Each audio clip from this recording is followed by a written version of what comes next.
Fuck Phat and Spicy. Indeed. Fuck those guys, dude. Fuck 'em. Those Fuck guys 'em. ridiculous. God, I'm telling you, dude. Oh my god, dude. Is anybody else ready for Halloween, dude? I know the fuck. I got the Halloween decorations right above my camera. I'm ready, baby. I'm feeling See it, dude, I see it. spooky. I actually I got- know like a. What do you got, Tom? I got my Pennywise costume going to scare a bunch of people. They're terrified of that costume. I wear it every year. Oh, I got to pull out. I'm gonna pull a picture of that up later on, and we'll show Anyways, everybody. you look more like Sasquatch. I think you just go as your natural being. He's the fucking the original guy code. The set that that guy. No. Oh, when I wear the Pennywise, he's got like a little scarf that I gotta like hide my beard with. Put my mask on and the scarf over my beard so it don't stick out anywhere. That's pretty cool. Y'all don't remember the before Flo? It was Flo is progressive, not Geico, right? Right. Yes, Flo is progressive. You remember the Sasquatch though before, right? The guy, the ugly guy, caveman. the caveman. You're right. Yeah. It's not a How to Sasquatch. roast duck with the mango salsa. That guy. Shit, that was forever ago. You're Yeah. showing Yeah, your age. dude. They no, gave no. those guys their own sitcom. Really? It Damn. only lasted for like 5-6 episodes, but it was like The Caveman or some shit like that, all based off of that fucking commercial. Damn. That's crazy. Well, I just know because I saw like the recent commercial or one of the recent commercials where they brought him back, and he's kind of like like salty about like Flo and everything. He's like, well, I mean, I was here first, Really? Yeah. I didn't see that. I got to see that. That's awesome. I think I need my own sitcom. My ex-wife is like best friends with my current girlfriend. It's kind of weird. See, okay. All right. Let's talk about that, right? I'm a huge Seinfeld fan. And one of the dynamics I always thought was interesting was Jerry and Elaine were broke up, but they were amazing friends. And it came from Larry David saying that him and his girlfriend broke up and they remained friends later. And then how does that work? If my first wife and my current wife got together, I don't know it wouldn't be good. Like, how does that friendship work? How do you let me put it this way. Do you ever fear about them getting together and chattering heads about you? I don't have to fear because I know it's already happened. Like they're talking shit about me, and then she's like, "I swear I didn't say nothing." Bullshit. Bullshit. So there ain't no secrets to nothing. How did that happen? Real quick, before we dive any more deeper into anything, let's introduce our guest. Oh, I'm sorry. We should introduce ourselves and the guest and the whole thing. Guys, We if got it's your carried first away. time tuning in, I'm Phat. I'm Spicy. And this down I'm here is our Phat and guest. Spicy. Oh, my bad. There he is. That's the guy. But today, guys, we'll be sitting here, and we are one of a good time buddy, longtime friend of mine, Tommy, has agreed to be a special guest for us tonight. He's going to talk about his overcome addiction to heroin, and how he That heroin. Addiction's not a thing to joke about, people. Okay, I'm not joking You because I'm kidding not me? laughing because of that. I'm laughing because of Tommy's face. I'm It's proud just- of you it's for getting those off the cheeks. yam yam. I'm trying to think about whose cheeks are Oh, rosy. Jesus Mine are Christ. his, dude. Where'd he Will you go? do that face one more time? I can screen cap it. We got to put that on the thumbnail. There it is. Did you get it? You want me to get it? No, you get it. I'm too busy. Oh, you want me to get it? Okay. Go ahead. There we go. We got it. Oh my God! I almost had a heart attack. Jeez. That was great. So what are we doing here tonight? So today, guys, we're going to introduce you. Basically, we're going to talk a little bit with Tommy, kind of go over some of the things he does, and get his views on some takes on some of the topics that we like to discuss here on Phat and Spicy. Whether it's conspiracy, whether it's the way that the world is going, whether if it's flat Earth or round Earth, who knows? Right? So look, I know. Dude. Who We're not knows? going to dive into that yet. We're not going to dive into that yet. He knows how to rub my rhubarb the wrong way right away. But it's good, man. It's good to have you, dude. It's good to have you here, man. It's a long Yeah, time man. no Good to be see, here. man. But like I said, like you were saying though, you were telling us that your wife and your ex, or your ex and your, is this your ex-wife? My ex-wife and my current girlfriend are like Yeah. friends. Now, were they originally friends? That was the question I wanted. No. Okay. So can you tell us how the meeting happened? I guess it was kind of like, well, we got to get along for the kids. And the next thing I know, they're jumping and texting. I'm like, wait a minute. Where did this come from? Something's Now, not what right. kind of All right. texting are we talking about? Are we talking like on your stomach, feet up in the air? like twirling the hair. Yeah, like what kind of texting are we talking about? I mean, it didn't start out like that, but now every time I see her text, I'm like, "You texting my ex-wife, aren't you?" Is it? Dude, I wouldn't be able to do it, dude. I wouldn't be able to handle that. It ain't too bad. It's good they get along now. Was there a time when they didn't? You said no. Yeah. At the beginning, it wasn't so great. So what was the metamorphosis of the friendship? Watching this right now, like pissed. Let's change the subject. So hey, man, so you're a tattoo artist. Yeah. Yep. That's pretty cool. Jacob, you got a bunch of tattoos. I've got one, but Tommy Actually got one that Tommy did. Really? Yeah, it's Is it my on your little green crown there, my little RuneScape crown. Oh, Yeah, nice, me and one of my other buddies, Devin, went there to get matching RuneScape tattoo crowns. He got a blue one, I got a green one. So Devin from Critical Idiot? No. That's Devin from work. This is Okay. Devin from. This is Chewy. You remember from GTA? You remember He was on the show, right? No. You remember in PMA GTA 5M. Okay. He was running the Mexican restaurant. Oh, right. So yeah. Anyway. So I Yeah, want to that know, how do you two know each other? Where did we meet first time? GameStop? Yeah, GameStop. Yeah, so I was working there, and then Tommy was always in there. When I tell you this guy lived there, he lived there. If anybody should work there first, he should have worked there first. Oh, Okay. dude, it was so bad that the district manager came in because my car was getting scanned so much. They thought they were scamming people, like using my car to get me points. but I was just spending so much fucking money that they were like, okay. I walked in while they were checking the camera feed, and then the manager's like, "Oh, hey, Tommy," and he's like, "See, we're not scamming you. He's coming in to buy things right in front of you." Jeez. Did you get a good employee discount when you worked over there? Yeah, that's why I worked there temporarily, just because I wanted the discounts. What'd you get? 15? 15, 20%, something like that. Something like that. I think the For a best part $50 about it, game man, back in the day, shit, yeah. was being able to take the game home and play it. My Wait, what? volume just like died all of a sudden. No, Oh, you're can good. you We not can hear still it? hear you. You're good. We can hear you No. perfectly. I can't hear y'all Do barely. you have any earbuds Uh-oh. or anything you can put in? Any earbuds? You got any earbuds? Let's see.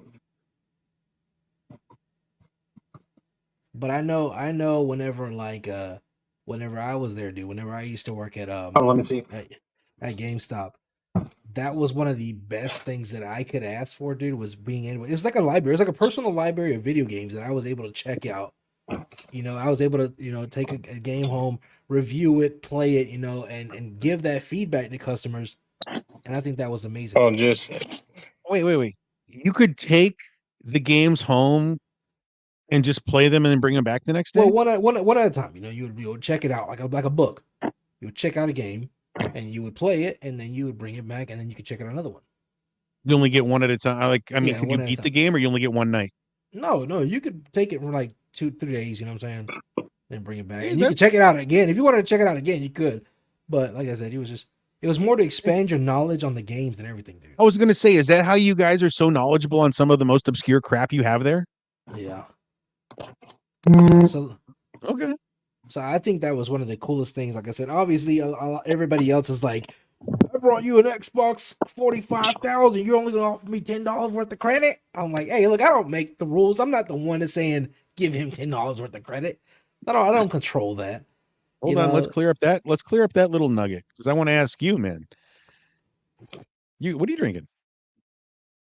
This here is a pineapple seltzer. Oh, that's heartburn in a glass for me. It's actually Just really think of light, acid. so it's actually really light. So I wouldn't be drinking if it was really sugary and sweet. Normally, I buy like a nice craft beer. Tonight, I'm just drinking Coors. But I didn't make my hurricane runs, dude. I didn't make my hurricane beer run. Didn't. I did not. I was actually disappointed when you told me that. I thought better of you. So I got to know though. Let's ask it. What is the manager's discrepancy at GameStop when it comes to what you can give somebody? Is it all set up in the computer, or do you guys have like some kind of like if the guy's really nice, maybe give him a few extra bucks? You know. No, it's all set up. It's all pretty much just like a McDonald's. You want lettuce, you want cheese, you know, blah blah blah. That's it. You know, there's nothing that we can do to be like, okay, yeah, give him more. You know, it doesn't work. Can you do something to give them less, like if the disc is scratched or? There is things, yeah, we do check off things, you know what I'm saying? So it automatically gives you like a brand new, new refurbished kind of thing. And then as you go through, you basically how you say check off this list. Once you check off this list, let me fix that real quick. Yeah, you're fine. So when we check off this list, essentially it either decreases the value or it stays the same. Okay. So, like I said, and then you do get like extra points for like special editions. Like if you have the Halo Xbox versus just a regular Xbox, if you got the 250 gig versus the regular 80 gig, you know, stuff like that. Okay. You know, obviously you get more. Obviously the accessories on top of that give you extra credit, and you're always going to get more in-house credit than you will get cash. Oh, of course. Don't trade that shit in. Without money. Yeah. No. I'll tell you one thing, man. The one thing that I never did that I wish I would have did, you know, was buy consoles off people. No, dude, I used to do that all the time. They'd be like, "Oh, well, I mean, we'll give you $30 for that PS3," and I'm like, "I give you 35, bro." You guys are wheeling and dealing out the back, really, dude. I'm telling. If you want a system, like you want a PS5, you want a Nintendo Switch, that's the place to go. Just hang around in GameStop. Stand in line. Just hang around there and listen to somebody and be like, "Hey, bro, I'll tell you what, I'll give you 120 right now." Right, dead ass. And they'll be like, "Oh shit, hell yeah!" They're gonna offer them some low money, and then you come in at $10 more, and they'll be like, "I'll take it." Yeah, exactly. I've Dude, the done it a lot. secrets. Where were you guys when 15, 20 years ago when I was a GameStop junkie? I didn't know this stuff. And a And lot then, of people are do you like, want the GameStop magazine? I enjoyed the Informer. I loved getting my I did magazine in too. the mail, dude. I got it too. I love that shit. Bro, I hate it when they changed the email. That was stupid. They charge you extra for the paper. Yeah, you had to literally go through and you have to go through and tell them that you wanted the they have to manually switch it from paper from email back to paper. From email to paper. That Yeah, sucks. and I told him, I was like, no, I want paper, dude. Don't switch me. I don't want my file. I don't want that. I'm not gonna pay for it if it's gonna load on my PC. I had something on my account where I got it for free. Like the lady was like, "Oh, you get a free 6 months of it for whatever because you have this on your." I'm like, "Okay, I don't know what I did, but I enjoyed it." And then because I had that 6 months, I went and I re-upped. I loved it. Yeah, it was great. The reviews were the A lot of best. people bagged GameStop for a long time, dude. And I think I get it, the whole prices and selling stuff, but you didn't have to do that. They didn't have to buy your games back. They didn't have to buy you don't have to sell it. That's beside the point of what GameStop was originally for. I agree with you. It's where you went to get games. And and like we would host these these competitions for midnight releases, dude. And golly, dude. Oh, I Those used to be missed so that. fun. Yeah. They used to be so fun. You had to line out the door, going across. We would bring. I used to bring both of my TVs in, dude. Both of my I brought 2 fucking 50-inch TVs in one time to do like a fucking tournament. We had a ton of we had a ton of sponsors. I got some of my Mexicans. They sent us a bunch of gear and giveaway shit because the show that I was doing about 10 years ago, maybe 11 now, the Video Game Mafia, we went to a GameStop to do the midnight release of Cataclysm for World of Warcraft. And like we were there handing shit out. Starbucks gave us like a bunch of jugs of coffee to give to people at fucking midnight. Dude, it was a riot. It was a party. Like those things are really cool, those midnight releases. Do you even have that anymore? No. Is that a thing? Not it's gone with the wind. I think they died. I think they died when Tommy was working there. It's like no more. I don't remember the last time they did a midnight drop. Like the last thing I remember was maybe a Call of Duty game, but even now everything's digital, so they just don't really drop it no more. Like GameStop, they're starting to take in old games and Pokemon cards and stuff because just hardware ain't selling anymore. Everything's digital. And what do they do with all this stuff? I mean, are there still buyers enough to keep the company alive? Well, they keep shutting down new stores every year. It's coming. Yeah, it's bad. Like I said, it's bad because of the sense of, like I said, we're going into the age of digital. Everybody is just. But the thing about it, that I don't understand what people don't get. You're paying. They charge more now for a game than they were charging for a physical copy. Like I thought back in the day, $49, $39, $99, $49.99, $59.99. Now you can't get a new game for $64.99, $69.99. I'm like, golly. And it's digital. There's no book inside. There's no map. There's no picture. There's no poster. You don't get nothing. You get a digital copy and that's it. And I'm like, that is ridiculous. You don't even get the whole game. They're going to give you half the game for $70, and then they're going to DLC you to death for another $100. I'm dealing with that right now with Star Wars Outlaws. I can't play the Jabba missions because I didn't pay the extra $30. Just give me the damn game. Yeah, it's crazy. You know they made the money, like, of course, robbing them. Dude, but then again, so it goes back to say that we say the same thing, we argue the same thing every single episode. Who's to blame for that? Is it you blaming big business? But we keep buying. You can't blame big business for being big business. Look, you know what I'm saying? I'm a rare agreement with you.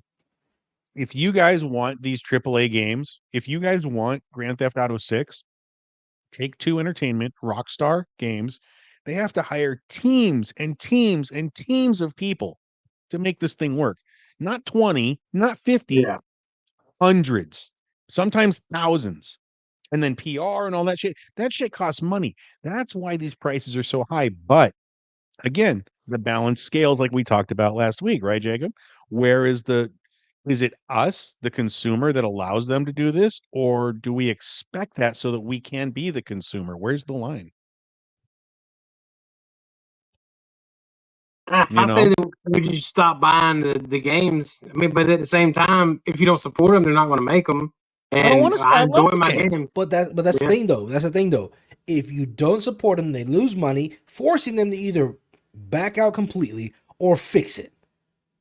The only problem they with can't fixing it though is if they don't have the money to hire these teams, then we don't get the same quality game. That's what I'm saying. You can't hire the team, you don't get the game, and then we're all going to complain. Well, the Well, I'm Grand not Theft talking Auto about 7 essentially. looked I'm like not shit. talking about lower the price, but I'm talking about the whole get rid of the DLC, get rid of the add-on, all that extra little money hungry shit that they do. That's the stuff that I'm talking about. Like back in the day, I you mean, got a game, you that's got the right. beginning, the middle, you got the end, and then you got some bonus content. I say it depends on the game. You know what I'm saying? If you have a Fortnite where you can buy skins and this and that and cosmetics and shit like my kid Dude, I've does, spent thousands. bro, What I could happened? put a new wing on Fortnite companies, which is what my 3 kids have spent on fucking Robux. Dude, back in the day, you wanted new shit, you wanted to get the different skins. There was something in the game that you had to do to unlock it. That's I mean, true. I missed that. I missed that. Yeah, Dude, I'm telling you, I miss cheat codes. I do miss cheat codes. Remember Game Genie? I miss big Oh, hand yeah. mode. You know what I'm saying? Like Tommy knows Game Genie. Oh yeah. what you talking about? What was that shark? The cheat Game Game shark. Shark, the same thing. Yeah, the game. Yeah. Yeah, you plug the cartridge into that, and then it came with a book. And again, back when games came with books and shit, this thing came with a book, and any game that it supported had all the cheat codes for that little game in this book. Wait, hold on. So good. R1, R2, L1, L2, left down, right up, left down, right up, left down. There was R1, R2, L1. Yeah, L1, that was L2, Grand Theft Auto. X. Yeah. I remember being so broke as a kid that we walked to Walmart and took a notepad to go write down cheat codes out of the books. We I used to God rip damn the it, pages out. boys. We talking about writing them down. Dude, crook. So when my mom was a teacher at Metter School, dude, Metter Elementary School, dude, I used to go into the computer room with her. If she would stay after the bell rang and all the kids went home, she would stay late and finish up her paperwork and stuff, and I'd be on her computer. I'd be like, Google. I'd be like, ask Jeeves cheat codes for Banjo Kazooie. Cheat codes. For Grand Theft Auto, dude. I used to go to the library and photocopy strategy guides. Oh man, dude, that was the stuff. I had a tome of the Final Fantasy VII complete walkthrough. It was ridiculously thick. Have you played The Legend of Dragoon? No. That's what I'm playing, replaying right now. I think it come out around 97-ish, but it's made by Squaresoft, and What's it on? I think it's better than Final Fantasy games. They're talking about doing a remake. They just put it back on a PlayStation 4. It looks terrible, but I love it. Well, is that what you posted a picture up on right? your Facebook? Yeah. Dude, I've been playing it. I put like 12 hours in 2 days. I was talking to Spicy about it the other day, and I was like, dude, you remember how good games looked to us back in the day? Yeah. Like the graphics we see now are the graphics I swore we had back then. Yep. It's like you can't get no better than this. Oh, dude, it's coming right at me. Nothing looked better on my screen than Midnight Club Dub Edition, dude. Those cars look so real. Dude, like Final Fantasy VII, bro, I thought that was it. That was peak gaming. And then I look back now, it's like, man, Cloud looked terrible. His fists were as big as my chair. You see, remember how in awe we were when we unlocked Knights of the Round? And you see that cool cut scene, and they're there with the swords and the whole, and you're like, whoa, it's all 3D, man. And now today you're like, fuck this. I tried to go back, watch Men in Tights, stuff like that. Robin Hood. I was like, man, what is this? It's a good movie.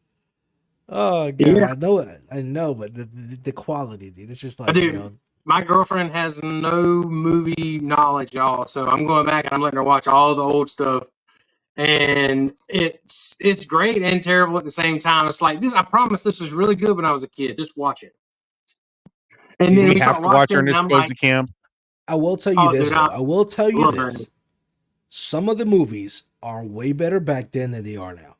I agree. I get tired of the CGI shit. I get tired of the green screen shit. They I get so destroyed Ninja tired of it. Turtles with that. It's horrible. Like the old Ninja Turtles, the Was ooze, great. fucking amazing. When they were in the suits. Hey, speaking of the ooze, I have a big Super Shredder action figure. I got Kevin Nash to sign. I got with my stash. I love it. Shut Dude, up. if I wish you had. I would want one of those vials of ooze, dude. That's what I want. The He's big got canister. The ooze. Yeah, Yeah, he's got the ooze. That'd be fucking crazy to have, dude. Golly. I had a bunch But, of that. man- Remember the Ghostbusters toys? I had a bunch of that slime. Really? Oh, Mhm. that's fucking great. I was like, damn. You remember growing up? What was it, Nickelodeon? It was a slime show where they get slimed. That was You can't Nickelodeon. do that on television. Yeah. No, not you. Yeah, you no. Yeah, you can't do that on television. It was like all that, and they had like they had that little face, and they used to try to figure it out. The original The- slime came from the show You Can't Do That on Television, where if you said, I don't know, you get slimed. And if you say water, water dumps on you. Really? Mhm. It's crazy, dude. You remember the Hidden Temple? Yeah. Yep. Temple Hidden Run. Temple. Just like sit there to run through all the little obstacle courses. Yeah. Oh, like the old Funhouse game, TV show.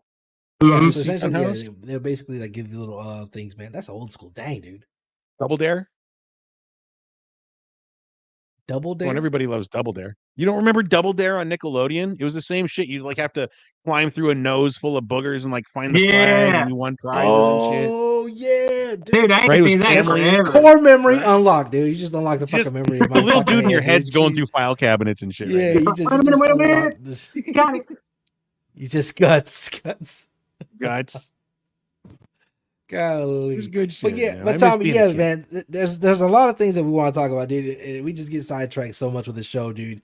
But I know one of the biggest things that when I think about you, dude, and one of the things that I think about the most is that comes to mind, like in regards to you, weight loss journey. Oh yeah. Really? I was fat. I'm still fat, but I was really fat. Like, what do you mean? When I met Tommy, that's not Tommy. That's the guy that ate Tommy. You know what I'm saying? That little guy. You've ever seen Boo and Majin Buu? I don't know if you drink Ball Z, but you know what I'm talking about. When he spit him out, he became all skinny. That's that guy right there. Really? Like, I- you used to have an orbit and shit? No, yeah. Well, I'm still fat, but I was like real fat. I was about 400 pounds. Okay. So yeah, so Yeah. like, yeah. I'll tell you what. I'll show you a What? picture. We're gonna go through a little slideshow here. All right. And what I want you to do is kind of like see. Holy shit, look at the difference. Are you I'm sucking glad it them in there? bottles are there to cover that little thing. Are you sucking it in on the picture on the right with the red shirt? No, that's just me trying to be pretty. Look at the difference. Does it like look? This just looks like night and day. This is like his You brother. No, dude, he went from like, I am Dita, I will give you sausages, to I will beat your fucking ass. And doesn't he look like a German sausage, dude? Yes, dude. He's got the leather holes. He's got the hat, the fucking whole Yeah. thing. Yeah. This I'm guy over here giving you looks like Bjornstein. fucking Teddy Swims over here. I've been called that several times. Teddy Oh, Swims. Jesus. But look That at the Action Bronson. actually, I can buy that. But look at the difference. How long did that take? I did that in about 6 months. How?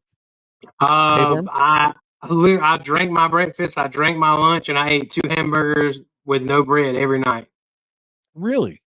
Yeah, I pretty much starved myself because my doctor's like, "Hey, if you don't lose weight, you're gonna die."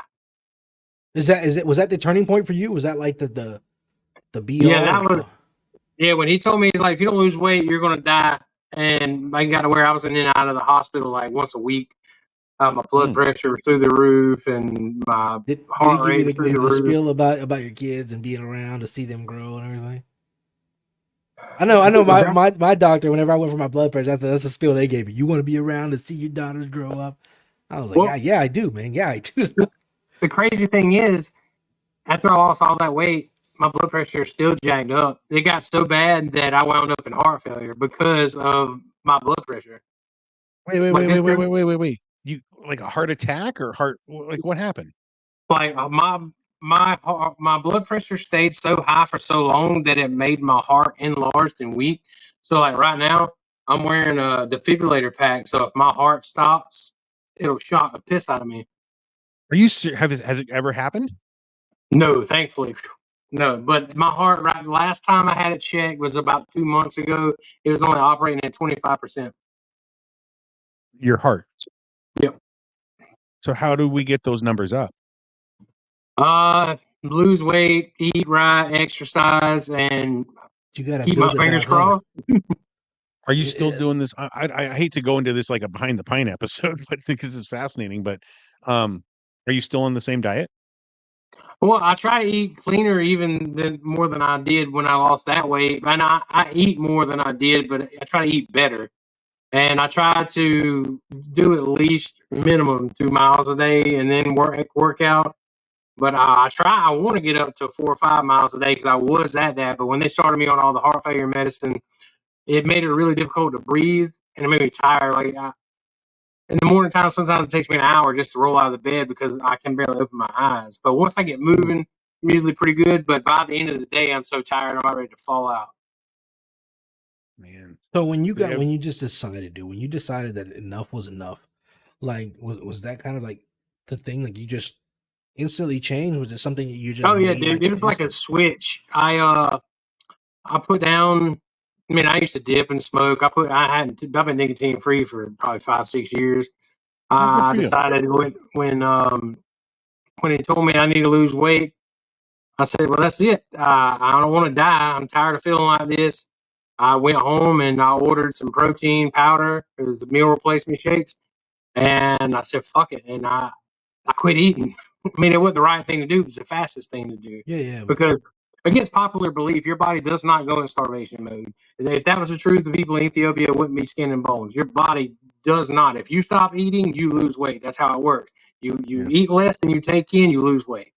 Yeah. So I drank my protein shake was 270 calories. I would drink one in the morning, one at lunch, and I would eat 2 hamburger patties with nothing else, with some salt-free ketchup. And if I was really hungry, I might have another shake. So I was taking less than 1,000 calories a day. Wow. But I was how hard was that to like maintain that, dude? Like, yeah, once you get used to it, like the beginning is really hard, but after about a month, it's just normal. You get used to being hungry, and on top of that, I worked out 2 to 3 hours a day, 6 days a week. Now that's the biggest thing is what I want to talk about is you getting yourself into the gym. Was that hard in itself? That is the hardest part. Like, well, I'll take it back. Eating right is the hardest part, but getting to the gym was the hardest part. And you got to learn what you need to do. Don't get in there and just half-ass it. Like, you got to know what you need to do. You can get in there and without the knowledge, you get discouraged and you just want to walk away. So meeting new people that know what they're doing, and I paid for a program for only like 2 years, paid $15 a month from Dr. Jim Stepani, and I just followed his programs and I did my own thing. I didn't have a gym partner because nobody was as dedicated as I was. Everybody I brought in, they would leave. They would come one day and then they're like, okay, I'm not coming back, or they just ignore me because I would drag them. And I'm like, bro, I mean, at first I wanted someone to work out with me, but I didn't want nobody slowing me down after I've had 4 or 5 different gym partners and nobody could keep up. And everybody would, well, I can't come today. I'm like, fuck it, dude, I'm gonna do it by myself. And that's something you learned though, that nobody is going to be as hungry as you are. You know especially when you want something that you want, you know.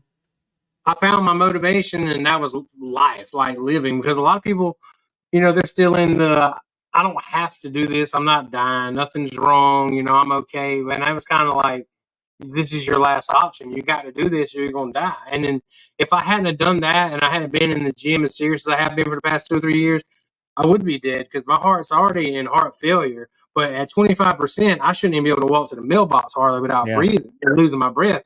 I can go jog a mile. I can walk 4 or 5 miles as long as me and my back don't start hurting me too bad, but toting this stupid thing around.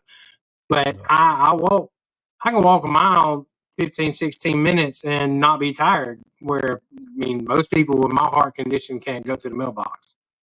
Yeah, I mean, did he give you like an age range, like of where your heart is that, like in between, like you have the heart of a so and so. No, they didn't. They didn't do that because I'm so young. I'm 33, and I'm young enough. When they went in, they did a heart cath. They went in through my groin. That was terrible. But they Oh, went in through my groin. They checked out my heart operating, and they Can't made wear a sure it white wasn't dress damaged. anymore. And luckily there was no damages to the heart. It was just really weak, and it was really enlarged because of how long it was stressed from the blood pressure.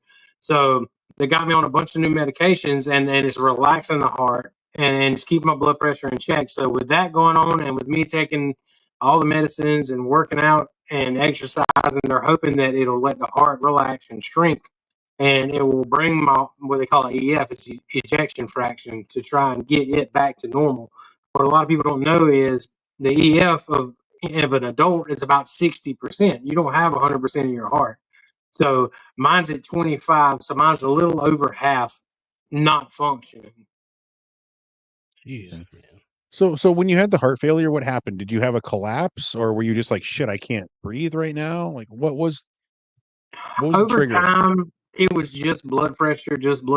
And then it got to where I couldn't wake up. I was Oh, really tired, and I was getting worried, and I've been to several cardiologists. Most of the hospitals in our area pushed me out like nothing's wrong with you, nothing's wrong with you. So I go to different doctor and this doctor and that doctor.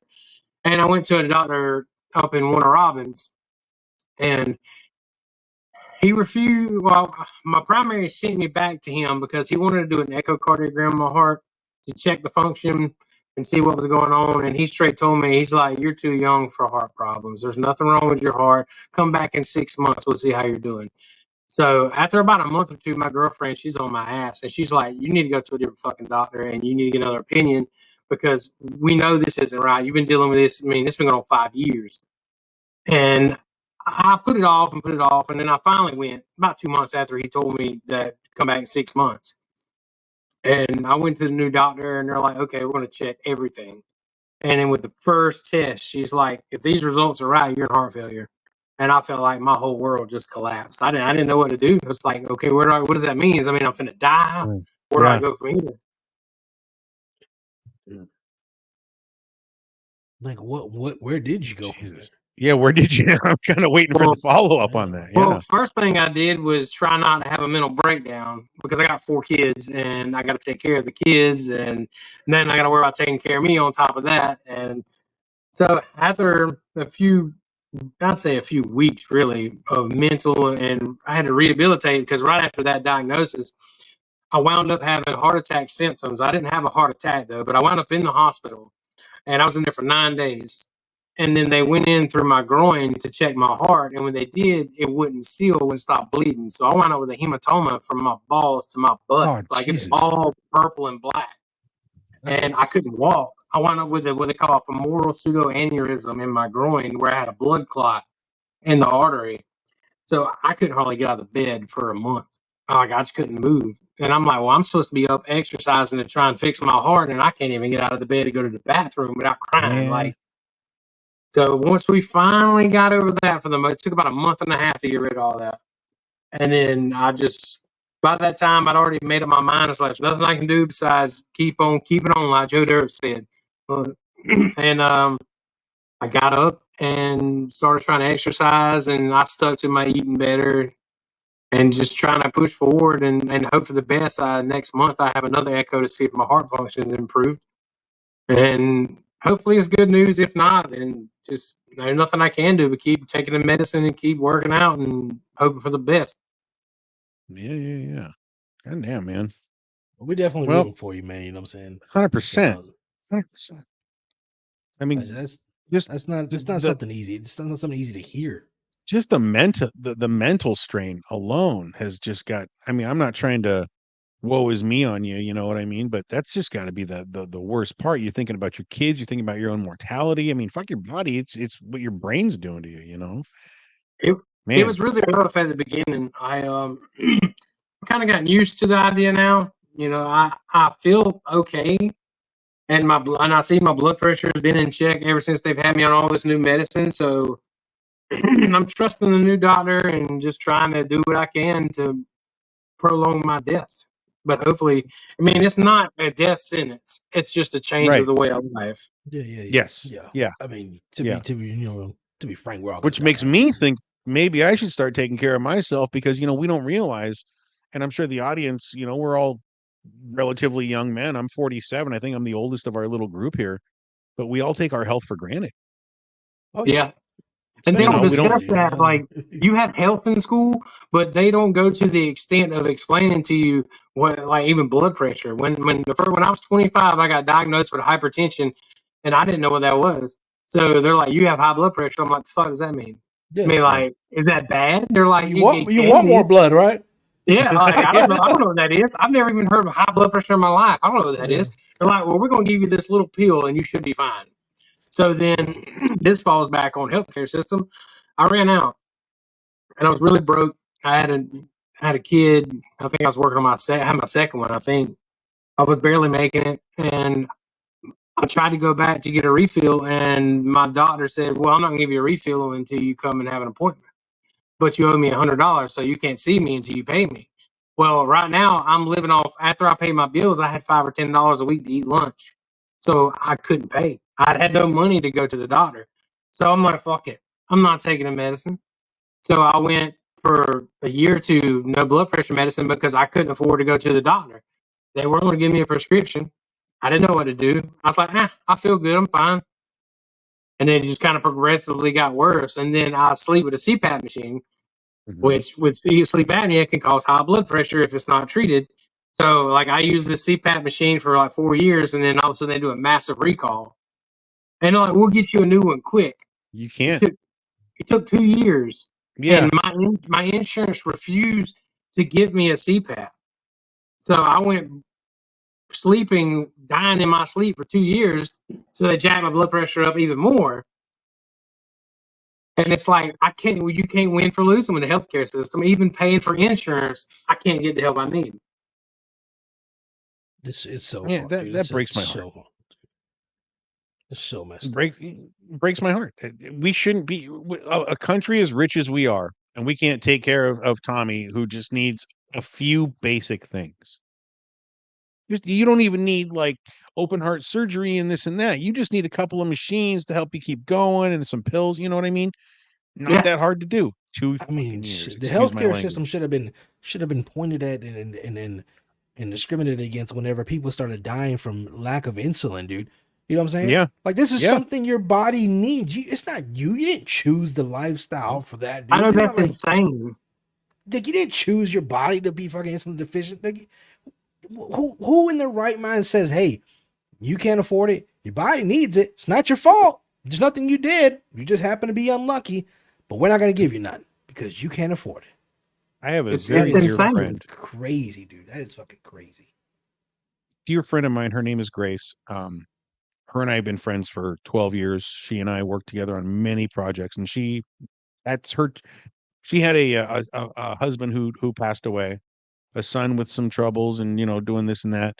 And her chief worry about all of that was, where do I get my insulin? Because if I'm not alive, I can't handle any of this shit. I mean, why do we need to make that a worry? And she has decent insurance, and she still couldn't afford it. You're like, I'm still paying out of pocket, $200 and some a bottle with my insurance. I'm like, how? I bet if she was a senator, she wouldn't have to pay $240 a fucking bottle. Dude, my insurance this year, I think I was paying $80-some a month. And every doctor I went to was a $30 copay. And my out of pocket was like $3,000 or $4,000 this year. I had met my deductible by like 5 or 6 months into the year because I'd already spent so much money. And what's crazy is when you go to the doctors, if you don't know that, which I didn't for a while, if you don't know that and you don't tell them that you've met your out of pocket, they're going to charge you that deductible every time. They're going to tell you have to make them run your insurance to show that your out of pocket is covered before they'll let you see the doctor without paying. It's cheaper to die. Oh yeah, it's definitely cheaper to die. Not even cheap to die, dude. You still gotta pay for a funeral. Your family's got to cover funeral costs, and all that stuff is crazy. And you're still going to get screwed by the guy that's going to put you in a platinum lined box with velvet for $12,000 that's going into the dirt. I'm surprised they charge you just to get burned up. I'm like, man, just don't claim my body. Just don't claim my body. Just don't claim it. Push me in the ocean. And then you get in trouble if you try and bury somebody in your backyard. Yep. It's Yeah. like, And now you're a fucking felon. But we're not going to talk about the U.S. Building over ancient burial grounds. And we're not going to talk about that. We're not going to talk about that because that's legal. That's legal. They had permits. That's okay to do. Yeah. They had permits, baby. Yeah, they had permits back then, and they had permits to Just come like in. Tommy has permits to wear this. Whoa, Tommy! I was doing. I had a friend that he would get his keyboard on TikTok, and he would play a tune, and you had to guess what it was. So he was playing Moana, and I stitched to it, and I made it look like I was wearing the bathing suit top, and I had my broom behind the couch like I was on a fucking boat. You got the GameStop? The Huns? No, but I hope that's not GameStop. Was this a GameStop? No, that's behind the counter. No, dude, all them statues that was signed by all the Power Rangers and stuff from like Comic Cons and stuff I go to. But look at the difference. Like, first off, you have bigger chest than my wife in the left video, but on the right video, you look like you could be an MMA fighter, dude. I'm trying to get it going. You know what I mean? Like I've seen like those guys in the octagon looking just like you out there kicking fucking ass. Fucking Patty O'Malley right there, look at that. Oh boy, I love Patty. Yeah, Patty. I'm gonna be fighting Hoppy.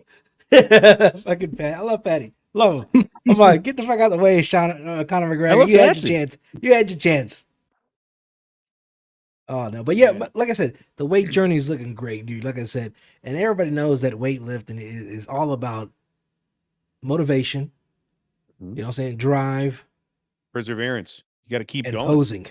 Whoa, shit! Whoa, you gotta do this. You gotta do your poses. Whoa. You gotta do your poses, right? Well, what really sucks now with the heart failure is like I started back lifting, but I can't lift too heavy because it can cause my heart to stop. So I was bench pressing over right around 320 pounds before I found out I had heart failure, and so I work out with like 100 pounds now. Like the ego and the brain sucks because I'd gotten so far and I made a goal like I was going to be at 405 bench press by the end of the year. And then they're like, hey, you're going to die. I'm like, shit. Yeah. I'm just saying, if you walked into the Olympics, people would look at you like, is that guy competing? Holy shit. I would. Look at you. Dude, it looks great. Like I said, the only thing, like I said, but obviously he had to change up his style of posing. Now with the heart failure, he had to go with a different pose, though, Spicer. Can I give you one? More... I'll go back to the last one real quick before this, because it kind of feeds into this one.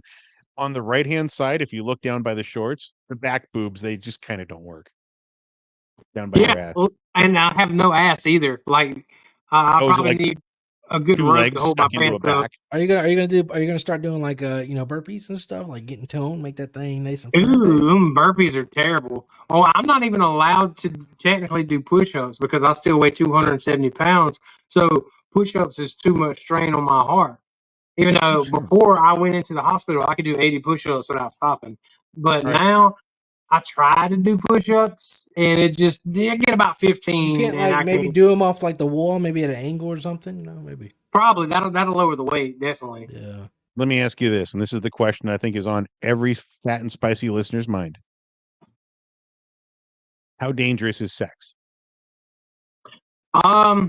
Before they got my medicine right, I thought I was gonna die a couple times. Like it was. Well, then you're doing it right. I feel like that on a good anniversary night.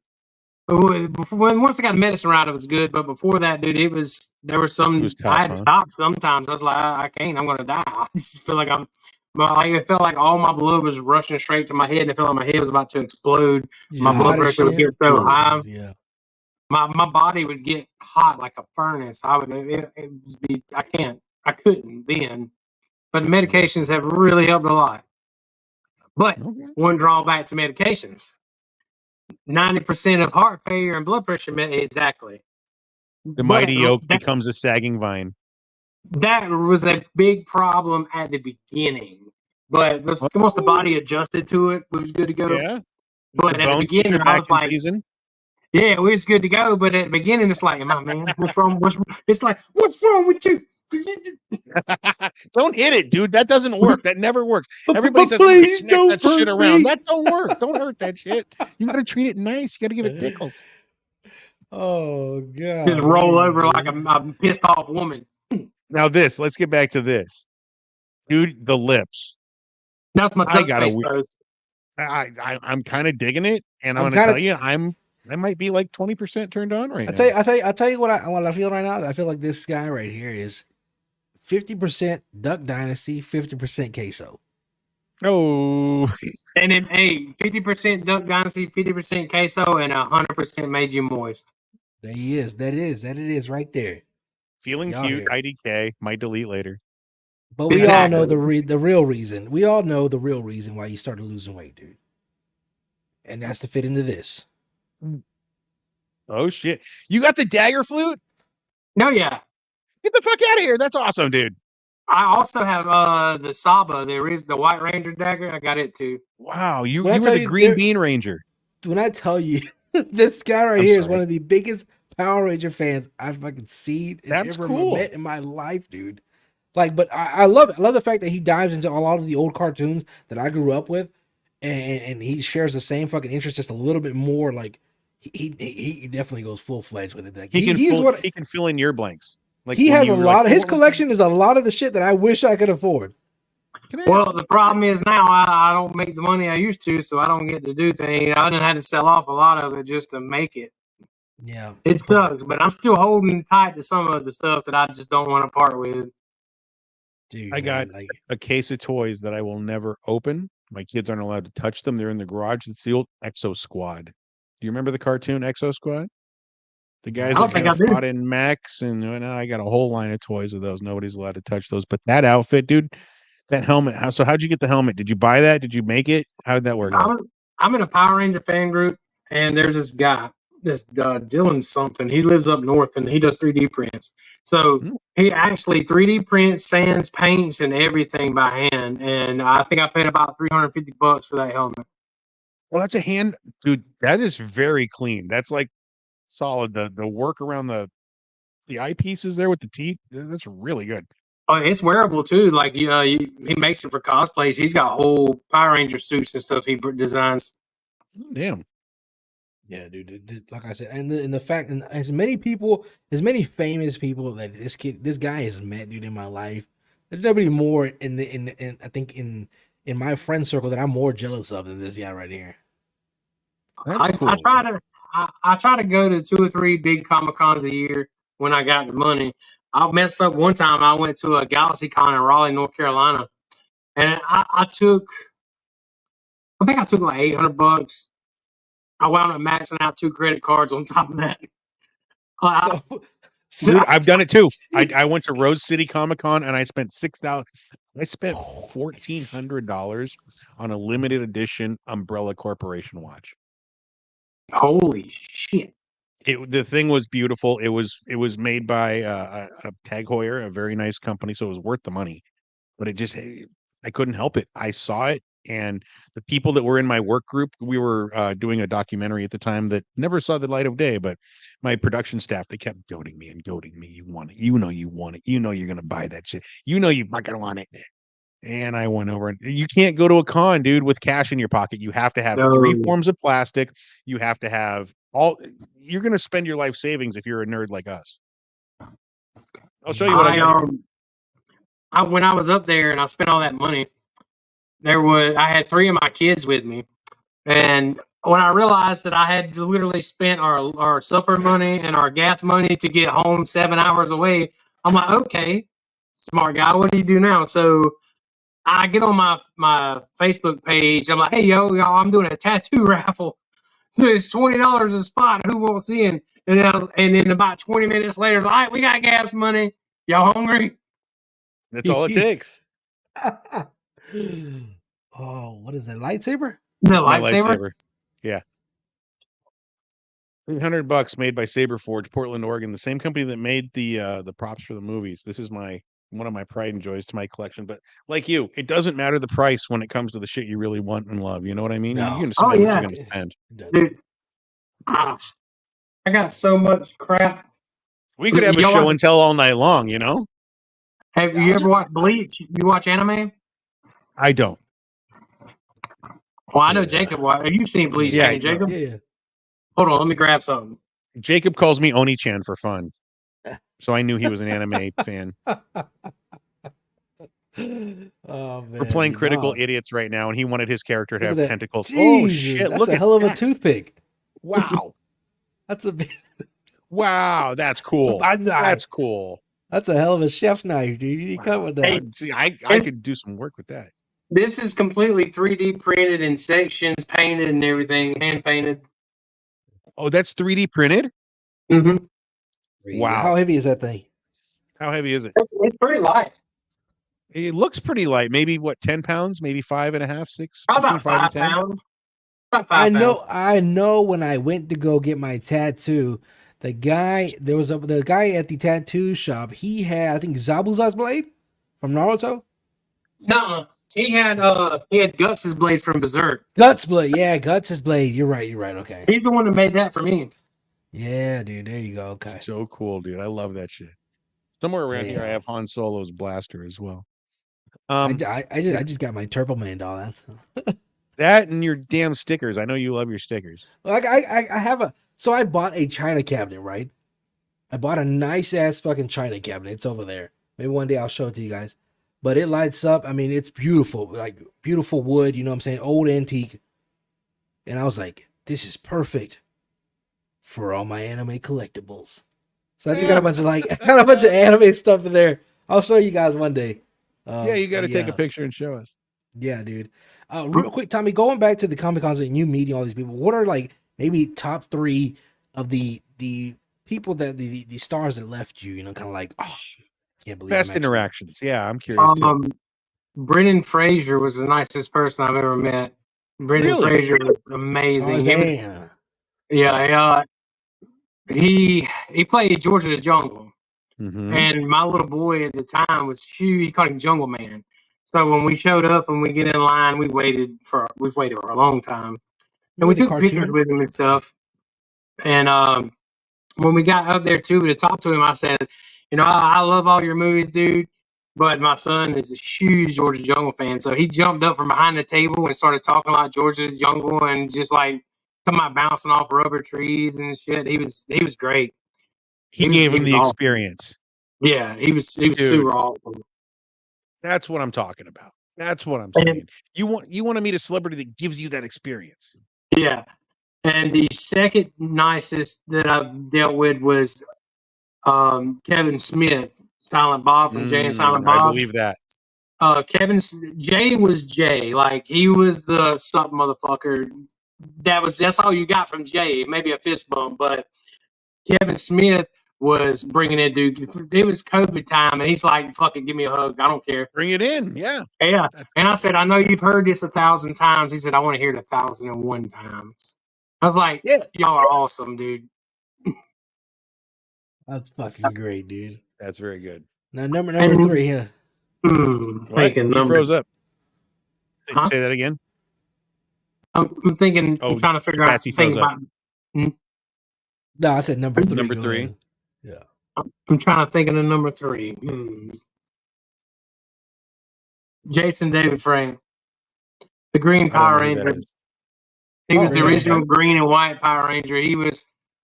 I've been a huge fan. His name is Tommy. And I got a personalized video from him and we got to chat. And then I met him in Savannah at a comic book shop. He come down for his tour. And I got to hang out a little bit and get his autograph and talk. And he was supposedly just finishing up the Legend of the White Dragon movie. And they was just a great experience, just meeting one of my childhood. Better like a word to love. Like I was in love with that dude. Yeah. He was awesome. Him and Kimberly. But actually, I got to meet Amy Jo Johnson too, the Pink Ranger. She'd probably be number 4. But sadly, it's actually on my anniversary with my ex-wife. I woke up and instead of happy anniversary, I got Jason David Frank hung himself. I'm like, what? I remember that. It broke my heart. I cried a little bit. I'm like, dude, I don't even really know this guy, but I felt like he was in my life since I was like 5 years old. And I grew up watching him, and I was a huge fan. And I finally got to meet him, and then 6 months later, he's dead. And it's like, I wasn't expecting it. It jacked me up. It is, man. It does. Like I said, these people that you look at and you idolize as heroes, man. They're like the people that you wish you could be. You know, you think that all these people, you grow up and you look at him like, oh, this guy has everything. Look at him. He plays an amazing hero. This guy, he's got an amazing role. He's got an amazing fan base. Rest in peace, Chester. We never know what people are struggling with, man. We never Robin know. Williams. Robin Williams. You know what I'm saying? We never know. And you know what I'm saying? I'll tell you the worst person that I experienced was Ron Perlman. I tried to see him 3 different times. I paid money to meet him and take photos with him, and since he gave you, he bailed on us. Like, we didn't even get a refund. We had to take a picture with somebody. Luckily, I got to take a picture with Gimli from Lord of the Rings, but I paid to see Ron Perlman. This was the 3rd time. This was in Atlanta. And his line wasn't long enough. He decided he didn't make enough money. So he basically told us to go fuck ourselves without telling us because he's a coward. And he just left. He went and got on the airplane and left. And we're all standing around like, when are you going to call Ron for photos? They're like, he's not even in the building.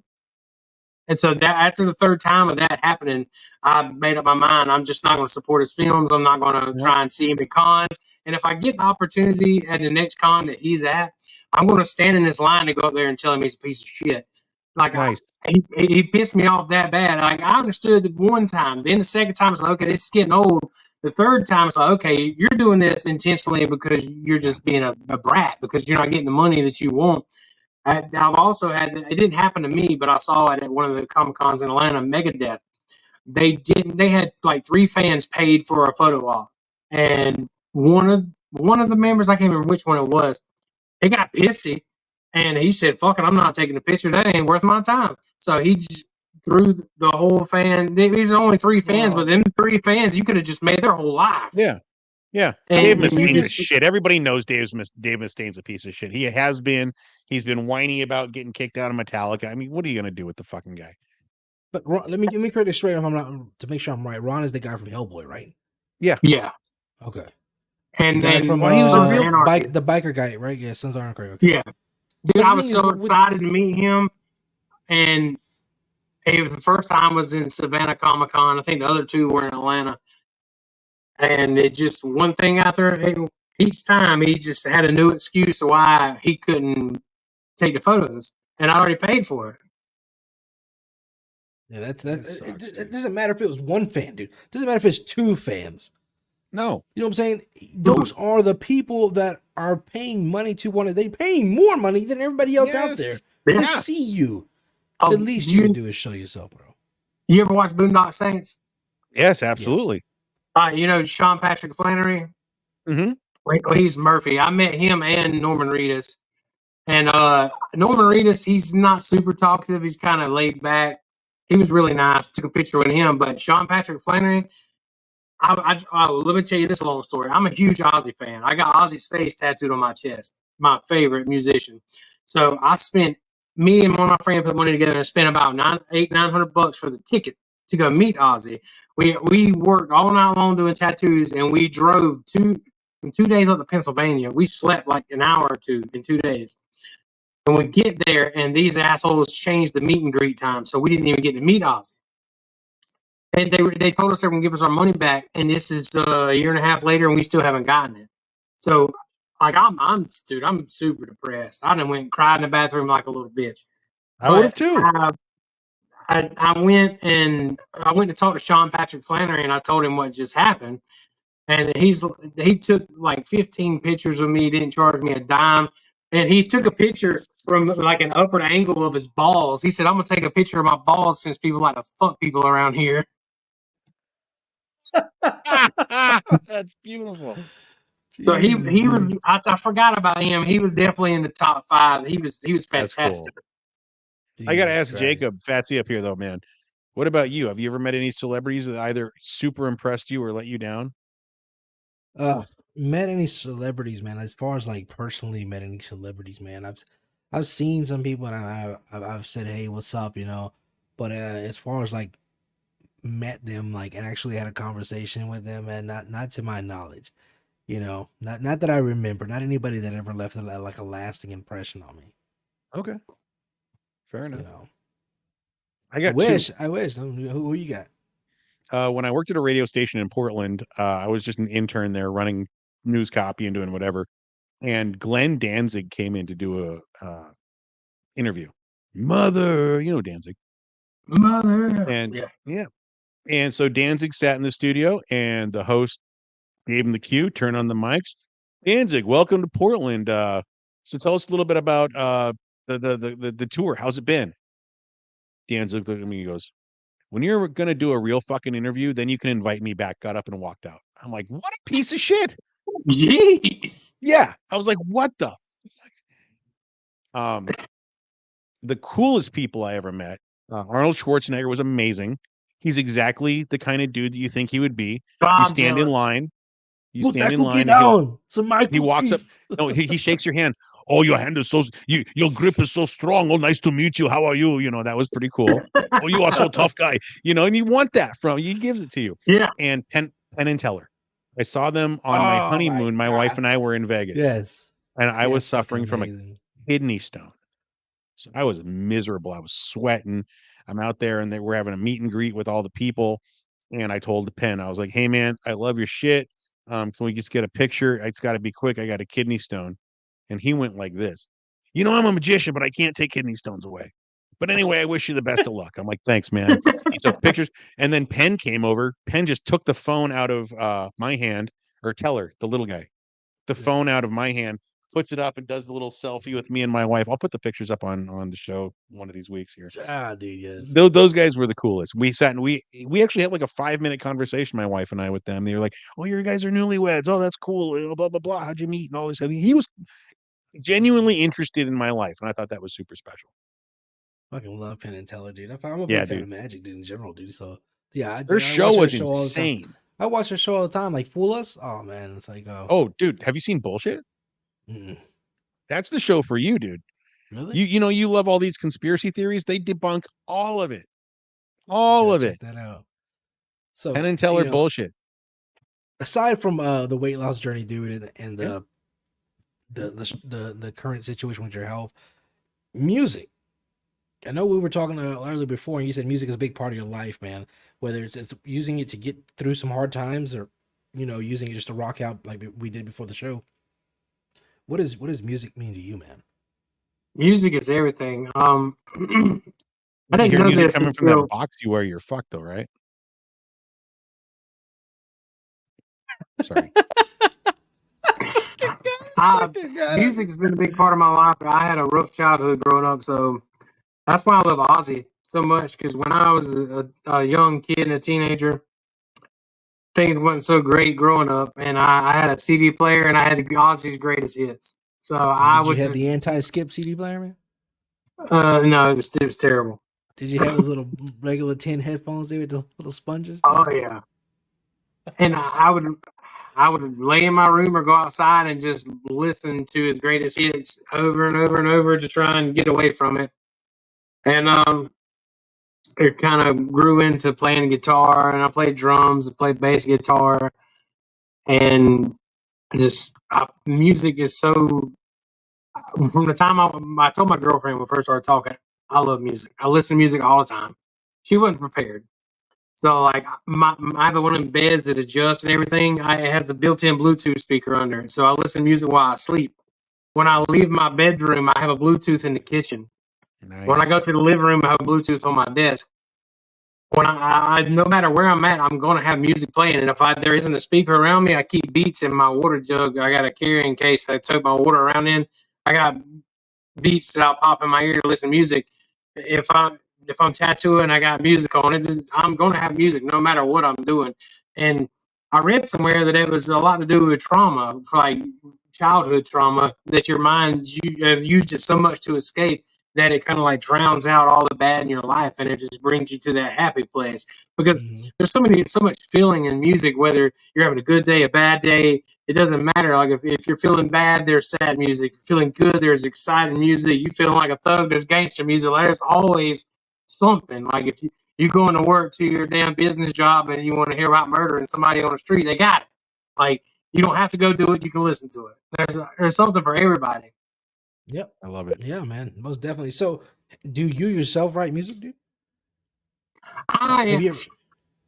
I've never sat down and tried to really like write lyrics. I mean, I tinker with the chords and stuff like that and play, but music, well, words wise, lyrics, I've never really tried it. You should try, man. You should definitely try. Like I said, the only reason I say that is because, growing up, that was something that I wanted to pursue. Something I was interested in was using music as therapy, and like you said, there's a song that describes everybody. It's sometimes it's a little hard for people to say, hey, this is how I feel, especially when they themselves don't understand how to express their emotions. From coming up from either as a background where emotions were looked at as a sign of weakness, or maybe you just were never taught how to be expressive. And the only thing you know how to do is be angry at the world. But there are songs that you feel and you relate to, and if you can listen to these songs and you can understand a little more about that person.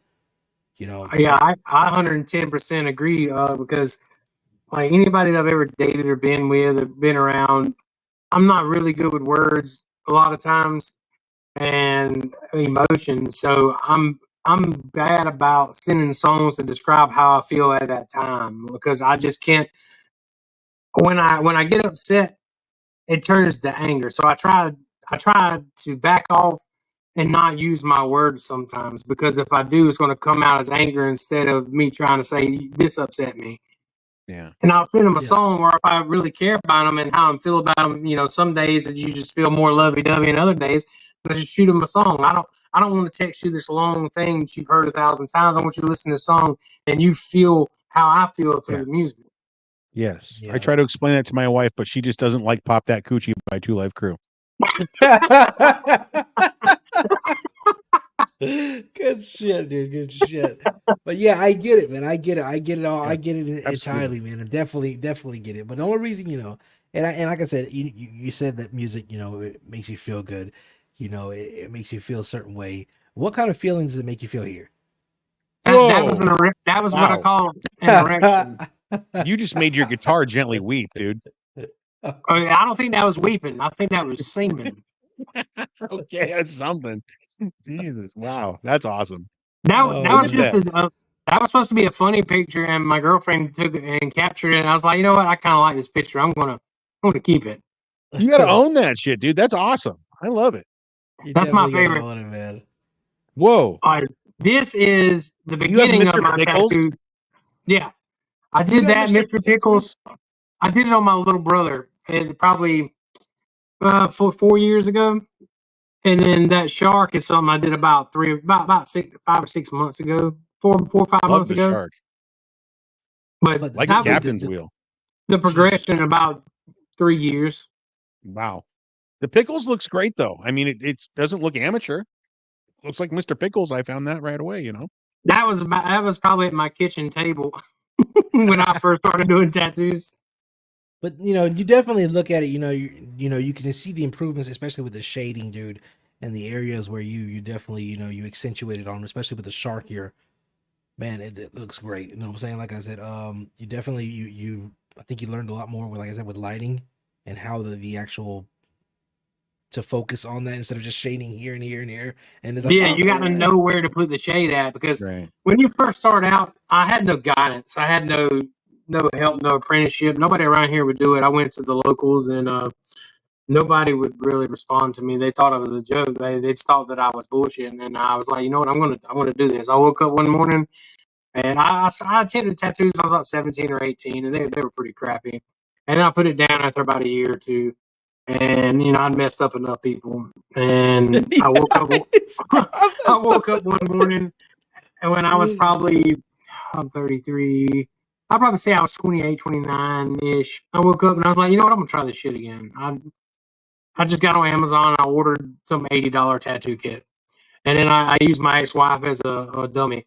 And I just started tattooing her, and they weren't bad. Some of them were okay. I'm going to start with my name on your forehead.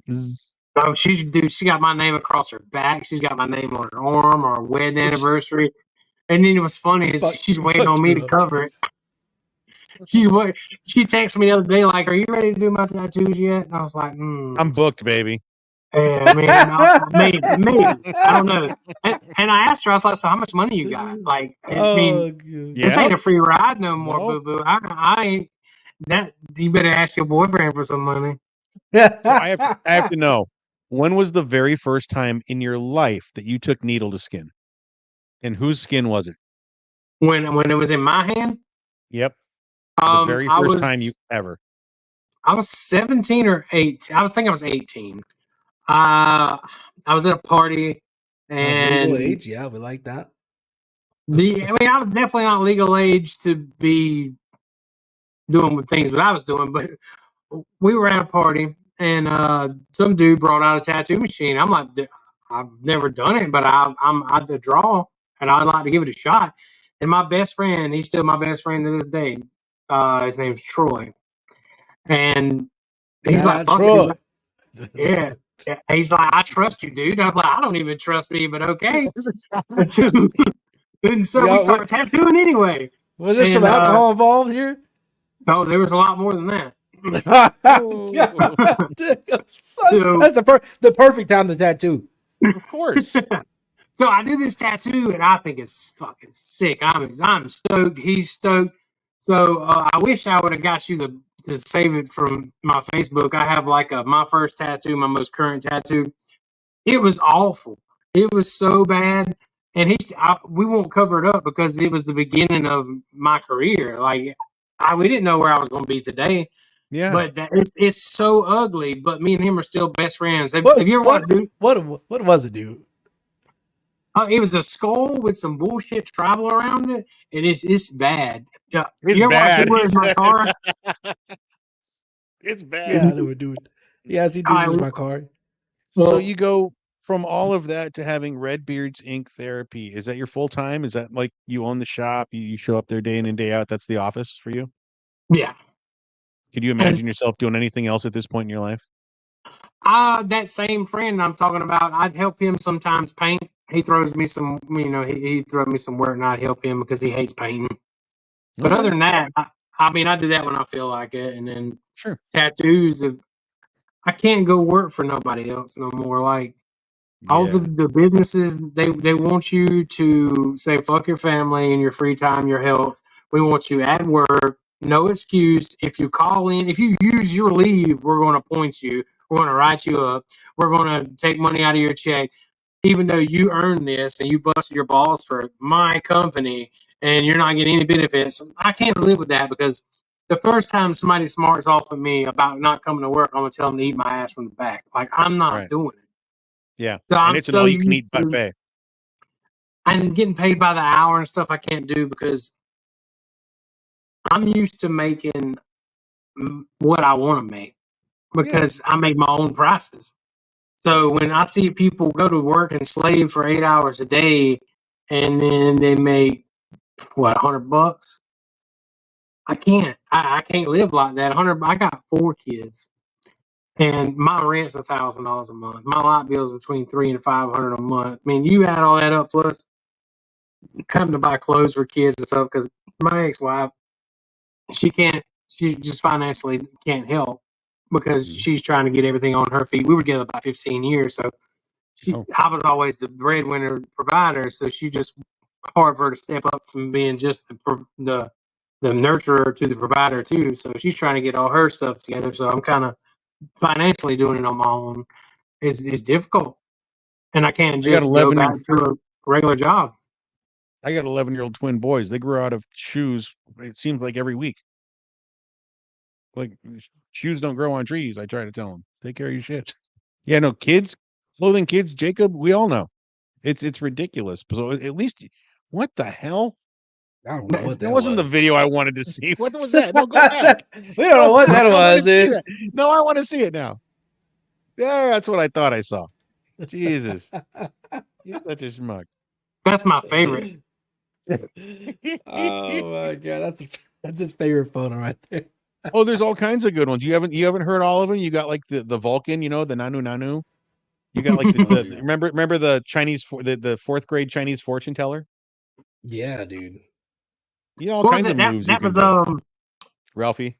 Ralphie May. Jeez, That's I love Ralphie Ralphie. Mays. Yep, that's a boy right there. I got you, Dude, player. I miss Ralphie. Man, rest in peace, Ralphie. baby. Yeah, rest in peace. Yeah, man. rest in peace, What Ralphie. is he? Man, if I could have saw him and Dave Chappelle, you know, just them two in the room together. Oh God, I would just.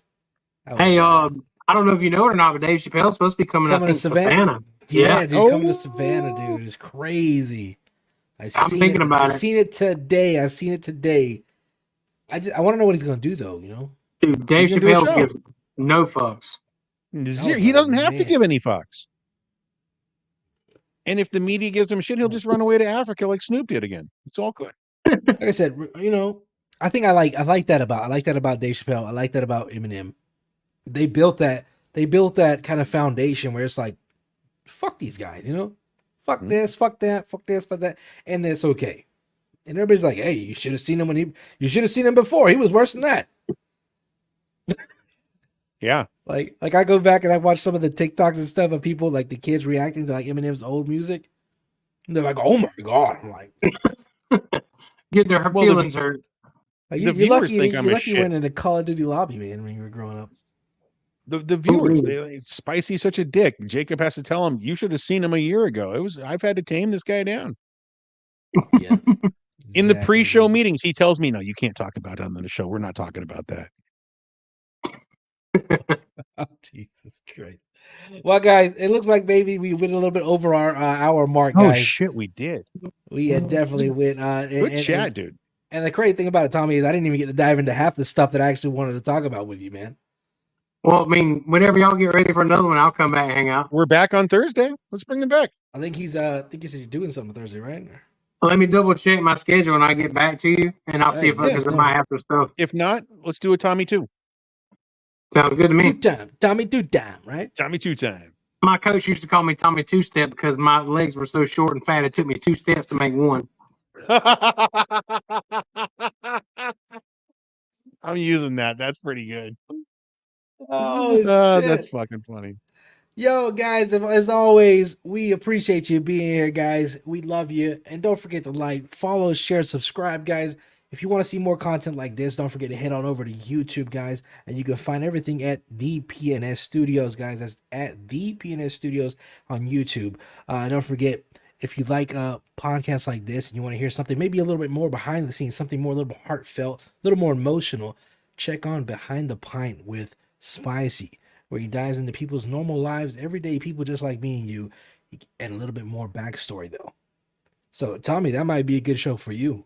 Why don't you come on Behind the Pint? We'll sit and talk about, like, you know, what it really is to have, you know, the trials and tribulations you've been going through, you know? Sounds good to me. Just have Jacob reach out whenever y'all ready. My man. Most definitely, guys. But as always, we appreciate it, guys. And don't forget, I'm Phat. I'm Spicy. And this has been the Phat and Spicy Show. No, There it is. Definitely, dude. I think Spicy should get a tattoo, dude. We've been trying to get Spicy to get a tattoo for a long time. I want to get Jacob's face just right here. Where? Show me. No, Right here.